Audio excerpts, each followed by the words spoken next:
Greetings and salutations to our fine podcast audience. Welcome to 3 Ps in a Pod, episode 188. We made it. That's right. 3 pastors doing a podcast. We're from Community Christian Church. Wait, that's what 3 Ps in a pod means? Did you just figure that out, Nathan? No, I'm joking. I just like that you explained it. Very funny. Yes. As a per our throwback. last episode, All right, I will up the quotient of comedy. You got it. I will increase comedy points by triple. Who's going to judge that? I guess I will. So Always been our standard. That's that right. We judge ourselves. We think it's funny. They just said they want us not to take ourselves seriously. I will take all of your questions less seriously. We don't take ourselves very seriously, No. but No. I have a feeling that someone wants us to take this question. Okay, then very I will. seriously. I will reserve comedy points for in between moments. Okay. Okay. So this is a serious question. This is another hot button issue in our world today, in the political realm. All right. I think we're gonna get heated about this. Hate it now. Let's get heated. Well, we're heated right now because the air quit working. Yeah, I was Here's gonna my say alarm. our pod is a little warm. It's a little Yeah. warm. These peas are going to start popping. there you Exactly. go. Whatever peas do when they get hot. I guess they get squishy. They kinda just they get ready to steam. get eaten. Yeah. I'm roasty right now. Okay, so here's our serious question. I'm confused on what to think about the immigration issue in our country, and I hope you can clarify Jesus' position on it. I know we're called to love all people, but we're also told to respect the governing authorities. Would Jesus encourage citizens to welcome all aliens and be okay with sanctuary cities, or would he encourage aliens to respect a nation's laws and go through the legal process of becoming a citizen? Well, I want to say things as I understand the law here, just to be Okay.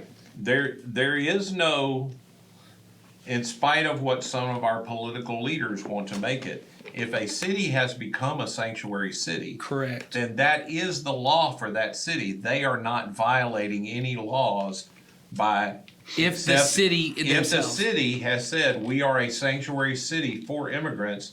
And if I, as Nathan Martin, decide that Noonan is a sanctuary city, it has very little effect on anybody. You don't get to make those. I mean, I could just declare Except it. for- I have declared it. Well, again, Coweta County apparently has a lot of what sovereign citizens, where they don't, I don't know what that means. we don't need, well, That's another issue. it's a whole nother issue. Oh. We may have some of those people are constitutional. There's a whole bunch of names people can give themselves to break the law. Oh. Yeah, How do you apply for said status? You don't. applying already means you didn't do You it. didn't. Oh, I have constituted myself a sovereign state unto I'm a sovereign, unto myself. I'm a sovereign citizen. There's a whole movement on that. Yeah. Man, I need to get on the internet more. no, you No, don't. you don't. I've You not do heard not. of such things. So Anyway, all so right. I would just say Yeah. there shouldn't be any conflict for that when the person Right. said, what should I think about sanctuary cities? Well, if you live there and you don't agree with it and you can afford to move and it's worth you moving over, I guess you got to move because that's the law there. Just like when in Coweta County, it used to be illegal to buy alcohol here and suddenly everybody said it's okay to buy alcohol. If you don't like that and you want to go where there ain't no alcohol, you're going to have to move because that's the law now here. Right. And in a sanctuary city, they've said that's the law. Yes. Okay. Okay. So it doesn't violate. That's the way our country is set up. Is the nation has some laws, and then apparently Texas has laws. apparently, and Yes. then Yeah, the other more states- local you get, the and more- everybody gets to. That's the way our founding fathers decided to set this conglomeration of stuff up, All right. Right. and it worked when there were. Did 10 you have of a them. second point, or were those both points? Those Those were are- the those are points. your points. So Okay. just to clarify, it sounds like, and this is the way our political leaders have put it, that that a sanctuary city is a violation of the U.S. policy, but that's not the way the Constitution's written. Right. I got what I you're can saying. create a sanctuary city. You're talking about regardless of the Jesus of the issue, legally, Well, this is not. what did Jesus think about it? Well, They said they want to that's- respect the authorities. Right. Well, in a sanctuary city, respecting the authority is. That's what I was just clarifying. What you were saying was, a sanctuary city. If you live in that city, you can respect the authority by doing nothing about it. The only way they respect the authority in that city is to accept they're going to be illegal or immigrate. There are going to be immigrants there Correct. that may or may not have gotten there legally. Right. Yeah. For me, I thought the struggle that I have whenever someone asks me a question like this is I'm not sure anyone can answer that question truly because people say, well, what would Jesus do about this? And I say, well, he never was faced with this issue. That's right. So therefore, I can't tell you what Jesus would say about the immigration laws of America in 2023 because Jesus and his disciples and nobody who wrote anything in the Bible ever had anything like that to deal with. That's right. And so all we can do is go and ask what are the principles that a Christian ought to live by, That's right. and how does that apply in my cultural modern context? And even then, people have different. Sure. They arrive at that at different places, and I'm sure you know that people are arriving at different places on that thing. Well, even they quote the respect the authority. It's been my experience that with Christians, if I agree with the law, I think respect it. everybody ought to respect it. That's right. If I don't agree with the law, then this is an opportunity for I should stand up to it. That's right. Even if it doesn't necessarily violate a Bible principle, I don't have to obey authority that I don't agree with. Yeah, that's the way most people apply that, unfortunately. Well, and I think there's a part of this question that goes back to your point of not knowing how to answer it, because one, it shifts perspectives a couple times in that the first question is, would Jesus allow sanctuary cities? Where Jesus, let's just imagine, once again, Jesus was not an American citizen, so right. to know that, but let's imagine that he is in modern day America. Jesus himself could not establish a sanctuary city, nor probably could he and his followers establish such a thing, because Jesus, at least in his day, was not seeking political office. So there was no chance that question, this question of, it sounds to me, it's mixing the perspective of what should the government in America do and what should Christians do. Well, those are two different things. Very different. Those are two different things. And so would Jesus allow it? Well, I don't know what Jesus would, if Jesus was literally president of our country or mayor of a city or whatever, sat on a city council. Yeah. The other part of it though was, would Jesus encourage immigrants to come in? No, read it again. If you can, it's tiny little type. The second part was about the part where it says, All right. would he encourage? Say, I know we're called to love all people, but we're also to respect government authorities. Would Okay, Jesus? so can we just deal with that sentence there? Because I didn't get to the I question. know, yet. but the but in there puts those two at conflict. I'm called to love everyone, but respect the authorities. so if the authorities tell me to not love someone, that's the way that sentence that's is in written. conflict. That's the conflict of those two.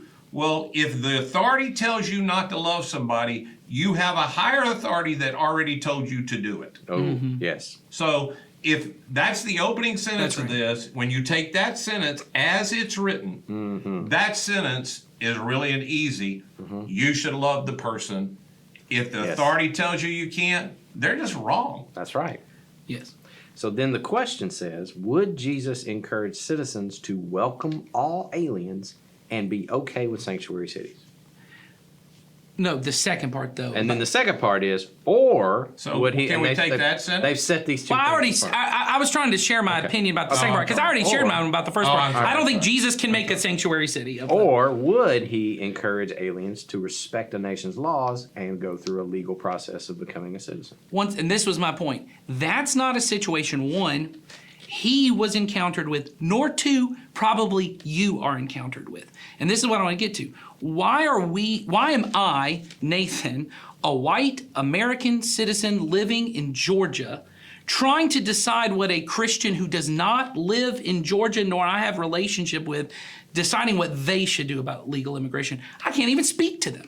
I can't go to a person who's trying to come in from Mexico and say to you and go, here's how you should handle immigrating to the U.S.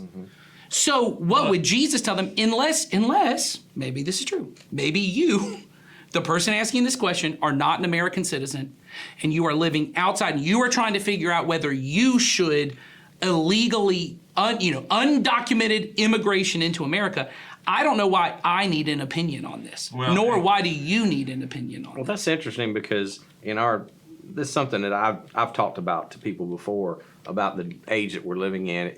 Because of the way information is just so available to us, I feel like all of us get to a point where we feel like we have to have a ironclad black and white opinion about Yes. every single thing, and we have to stand on one thing or another, or else we're somehow falling down on our duty as a Christian or an American if we don't have an ironclad opinion. Yes. And I'm not sure that that's required of us as Jesus. I don't. I think especially if it is not a scriptural thing that Jesus has clearly indicated right. in the scriptures. Should I love my neighbor? Yeah. Oh, I don't get to have an opinion. Yeah, on that's that. right. Should I turn the other cheek? I don't get to have an opinion on that. Should I give to help the poor? I don't get to have an opinion on that. Jesus has already made these things clear. Now, how that works out? Should I go to the movies every weekend? Well, I get to have an opinion on that. You know what I'm saying? I get to have an Or opinion. you don't have to. If you have the money that doesn't violate some other principle. Yeah. Well, but that's what I'm saying is that though is those are opinions that Jesus has allowed me to because it's a partnership, and this is where I'm trying to get to is the Bible is not some kind of we've said this before. It's not a manual for life that I'm supposed to thoughtlessly just, well, that says it that I do this.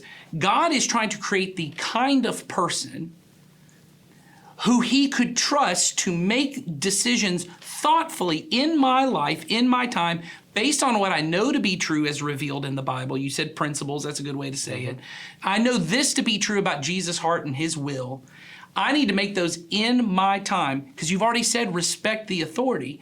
Well, but we know that there were times in Rome, there are times in countries right now. I just read a thing recently that in China right now, the new president in China has just released an order that churches must begin their service not with Christian hymns, but with patriotic songs. There must be a Chinese flag in the church. And the president must have a picture of the president. And pastors who fail to do this can be put in prison. Well, when Paul and them said respect authority, they didn't mean, well, I guess you got to sing patriotic I guarantee hymns. you Paul would have been in prison over that. Absolutely. Well, we know there were Because believers. that is basically what Rome did with, you've got to honor the emperor Emperor, yes. above Jesus. Yeah. Yes. He would have seen that. I guarantee you, if that were the question, Paul would say, no, you can't do that. Well, This is and supposed to be a place to worship Jesus. I mean, you can't do it. And I hate to almost use these examples because I'm using them in a sermon upcoming, and I don't want people to think that I have something I want to say about what you just said. If you Okay, say what you're going to say about what I was just I was just sitting here thinking, we often get tied up in this immigration thing because it's the hot issue now. But the principles of this, if you can take it away from what do I vote about this, Yes. can we go and again accept whoever you vote for, you're going to compromise some principle if you decide to participate, which I think you should. I think it's a right, and it's a part of being a citizen that I think that is honoring the authority. But you just need to accept you're going to compromise. You cannot find God's candidate on an American ballot. Yes. It don't exist. That person can't run for a national election here. The parties won't allow it. So anyway, if we take this away from the current issue, and I was going to go and say, well, let's take it back to what Christians had to do with Jews and Nazis. Okay, but everybody hates when you use Nazis, so let's forget Nazis. Let's go back beyond that to the emancipation of slaves in our country. When you're living in Maryland and a slave crosses in, Right. and he is also a brother in Christ. Right. And you can tell in talking to him, he's a brother in Christ, and he's running for his life. And you now have to decide, because the law has said you must return him to his state, where he will either be beaten with an inch of life, separated from his family, all of those kind of things, or you do what Jesus said. Yes. See how I made that really pejorative, that I believe there's only one right answer here? Yeah. I think the people in their time, at least lots of them didn't. And the ones who saw that they should return them, none of us here think those people did it right. None of us think, yes. oh, it was right for them to send slaves back, because now we all look at it, I'm just saying, when you take it away from some big voting block of nameless people I don't know, to Well, when I yeah. get down to a person that I'm personally dealing with, That's right. it's a whole Yeah. nother situation. And maybe, if you don't have a person you are personally dealing with, and you can't come to an answer on this, because again, sanctuary cities are legal, Right. and barring people at the border is also legal. So both of those, that's the confluence of our country. Those are both legal. So if this is your issue to decide who you're voting for, I'd move on to, are you going to compromise? You're just going to compromise. I think you hit on a good point that I often go by when I try to think about these things. And I'm not saying my way is right. I'm just saying this is how I approach it. You talked about the difference between I have a stance on an issue and I have a person. Right.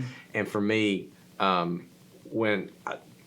try and get at what Jesus would do, if that's what I'm trying to do, then there's no way for me to know what Jesus' opinion is on an issue because he wasn't faced with this issue. He didn't vote. He didn't have any of this civic stuff that we have in our country. But I do know when Jesus encountered a person, here's how he reacted. Here's the posture that he had. And for me, if I care more about getting a position, I am losing something over here on this other side of how do I treat people. And for me, if my opinion on my issue would then, if I held that all the way to the end and I was faced with a person and it caused me not to love them or to care for them, then I'd be real careful with my position. Well, and I think, me too. I So- think the thing you said earlier, Jason, that is the way I often think about it.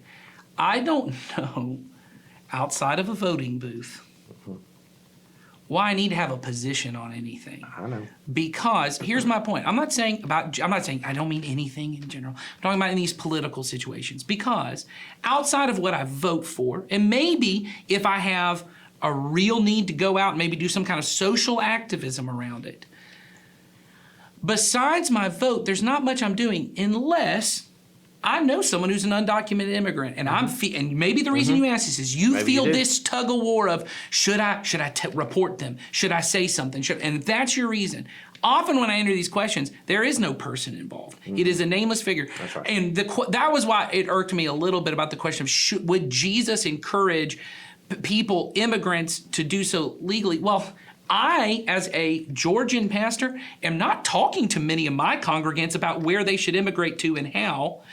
If I was maybe a Guatemalan pastor or a Mexican pastor, and this was an issue for people that are living on the border and they're trying to, for whatever reason you want to apply to why they want to come in, right? Then I might have something to say to them. But since none of them are calling me and asking me, Nathan, what should I do? Has had people say this too about, what do you think about these pastors out in Portland doing X, Y, and Z? What do you think about this kind of, I have no opinion about what the politics in Portland is. The idea that because we're both Americans means that I am allowed to have an opinion on what they should do seems ridiculous to me, because you don't want anyone in Portland having an opinion on how we do things in Georgia. Gosh, we don't want anybody at Northgate saying what should happen at East Coweta. Yes, exactly. That's what I mean. Don't worry about Portland. We don't want you talking about something outside my subdivision. And I'm not saying that we shouldn't have opinions about these things. There does seem to be a difference, though, in people's minds about an opinion I hold and a position I hold. Yeah. Like you're saying, if it's hard to let go of the position. I think what is important is we become thoughtful people. And I think this is what we just had this conversation on our Not Great Parents podcast about turning the other cheek. And I said, you know, that's a really specific scenario Jesus sets up that does not apply to nearly anyone in our world. There is never a time someone comes up and backhands me across the face, and that's a thing that I just have to put up with. Bringing Doolin back. Right. And then because people go, so is what Jesus saying if I get shot with one bullet in my right arm, I have to, that's not Jesus' point. Jesus is trying to paint a picture of what if you became the kind of person that when someone assaulted you, your response was love. Your response was to humanize yourself. And what if when someone make you carry their pack, you said, you know what, I'm not just gonna, you made me do this for 1 mile, I'm gonna go another mile. He's painting this picture. And I think what you just described there too of, you talk about people in the Underground Railroad or priests, I'm going to talk about this, priests who hid Jews in their friary and were then taken to concentration camps along with the Jews in Nazi Germany at the time. And they're set with a very particular circumstance in a particular time.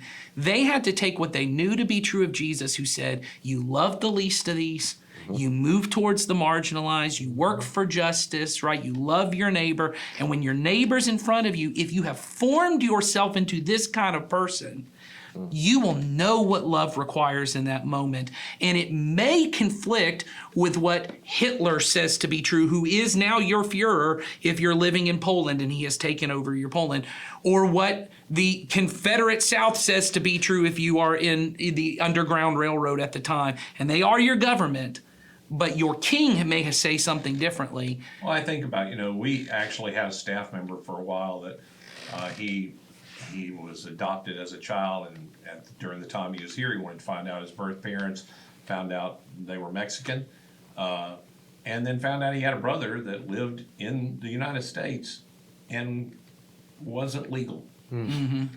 And so, he doesn't turn him in. What he does is work through which I thought at the time, this is the way. So if I had a neighbor, I think I would follow this example. I'm not going to say his name because I didn't ask him if I could even tell this story. And I know for sure he ain't listening to our podcast. Yeah, that's for sure. Not because he and I are really good friends. It's not that. He wouldn't have listened if he were still on staff. That's true.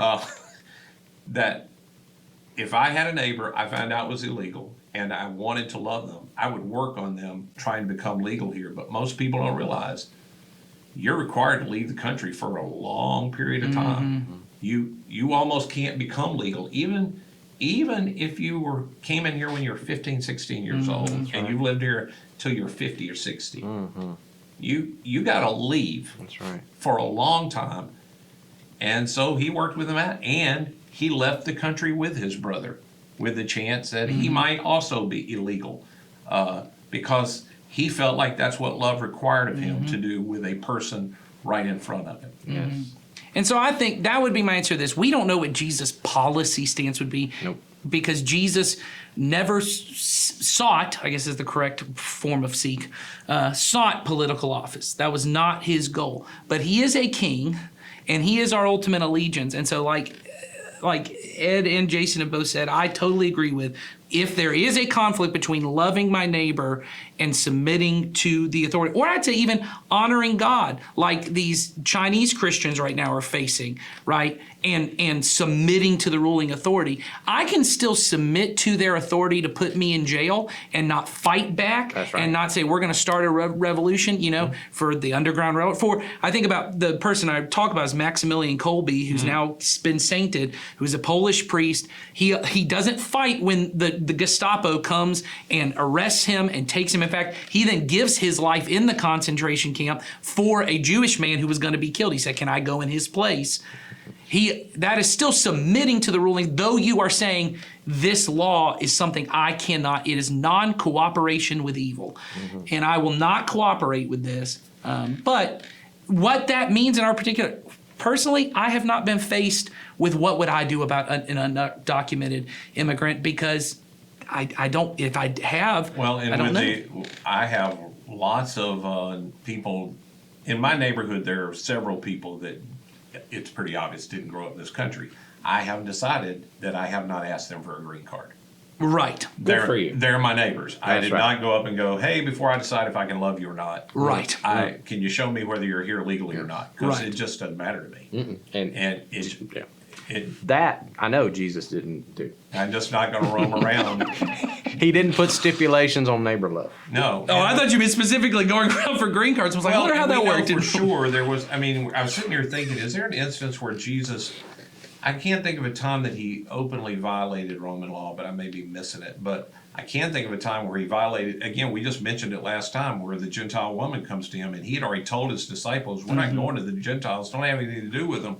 It's not the time yet." And then she comes, and they tell her to go away, and then Jesus goes, "No, with this person, not this person." And he does that with the Roman centurion, even though that there were times where Jesus knew loving the person in front of me is more important than this thing, Or a policy. a policy. Jesus wasn't a policy maker.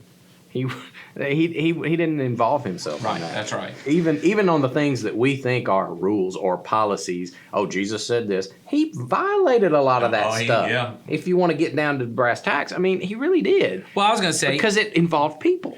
well, and I think there's even times right. you could argue that for Jewish people at the time, he violated a lot of traditions Yes. that at their time, once again, it's hard for us because the way our political system works is so vastly different from Yes. Jesus' day. But I could say that you could at least make an argument there is an equivalency to the power that the religious leaders have in being able to push people out of the synagogues if you would break certain traditions to similar like local state government type things, right? And when he chooses, no, we're going to eat from the wheat fields on the Sabbath, and they come to him, and he goes, I know what your tradition says, but there's a higher law, which is, remember the time David went in and did this and blah, blah, he's got his whole thing, which is, here's an example. He's going back and forth with them on it. There are times where these things happen. I just want to be clear. I don't have a position on what you should do. And I think all three of us are saying that on what exactly you should do, other than to say the law of love is what reigns supreme for First believers. question is the most important question. Yes. Yes. What do you do when you have to respect the authority and love the person?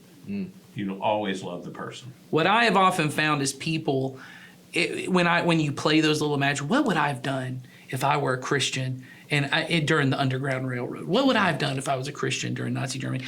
The tension that you always feel, in my opinion, is not, man, I just love my government so much, I want to do whatever they tell me to do. The fear is not, I really want to respect the government. It is, I don't want to get in trouble with the government. Mm-hmm. But I feel like what Jesus is calling to do might put me at odds with them, because I think all of us would say in our heart of hearts, I would want to shelter Jewish people or I would want to do something to help people who might go to a concentration camp. But it is going to require me to disobey the government, and it's going to require me to lie as a way of life. Oops. And it's going to As a way of life, I'm going to have to become a liar for a period of time. And I'm going to have to put myself in a position that I too may have to suffer alongside of them. Yeah. And that is, I think, often the scary part that we get into. And I just think those questions to me are worth wrestling with so that I can become the kind of person that when I'm faced with what is that situation in my life, I'm ready to make the Jesus-like decision. I just don't think 3 peas on a pod could answer that for you. I don't think 3 people on a podcast could answer for you what is in this situation you should do. So there you go. Other than the thing that we've all said in messages at some point that we stole from at least Andy Stanley, what does love require from you in that situation? You should do whatever love for the person and God requires of you in that moment. Yep. And that'll do it. Yep. All right. Next week, we have, I feel like that next week's question is going to bring us into a mashup of podcasts. It is a parenting question. Oh, it's a mashup Is between Molly the 2 gonna come on podcasts. here? I don't know. I think she's already left for the day. So no. There's the answer to that. Yeah. So come back next week and we will answer When Molly's in here, the air conditioner's on. maybe. It ain't Not on always. It gets sweaty. that. So we will probably be hot again next week, but we will answer the parenting question for you. So show up next week and find out what it is. I'm trying to get the air conditioner. You won't. See ya.